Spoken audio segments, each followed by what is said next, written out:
Well, new at 6 o'clock, 4 people dead in 4 days. Tonight, police in Goldsboro are warning about dangerous drugs potentially tainted with fentanyl. It is a problem that extends far beyond the city where those deaths are being investigated. CBS 17's Maggie Newland is live for us tonight with this story, showing us how this problem is impacting a lot of communities.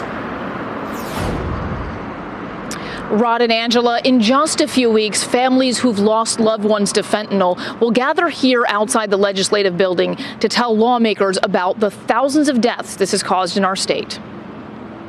Kirsten Alves is 15 years old, the same age her mom Chanel was when her family says she started using drugs. We're so angry that the drugs took over her, because even when I was born, she was doing drugs. She battled the addiction for years. Very hard. I can't even imagine how hard it would have been. And I know she did try. But Kirsten says drugs ultimately took her mom's life. Chanel Alves died over the weekend, one of 4 deaths in 4 days in Goldsboro, as police put out a warning about tainted drugs laced with additives like fentanyl. Even as she grieves, Kirsten, who's lived with her grandparents since she was a toddler, feels she lost her mom a long time ago. I lost her before I even knew her.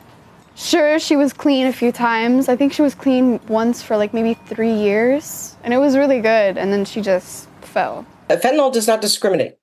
It doesn't care whether you're young or old, what color your skin is, whether you have money in your pocket or you don't. Barb Walsh, the executive director of the Fentanyl Victims Network of North Carolina, wants people to know it only takes a tiny amount of fentanyl to kill, and it isn't only found mixed with drugs like meth or heroin. It can be added to just about anything. They take the pill thinking they're taking a Xanax for anxiety, and they end up dead. Whether or not someone struggled with addiction, the pain of loss is heartbreaking. And Kirsten hopes sharing her mom's story may save another family. And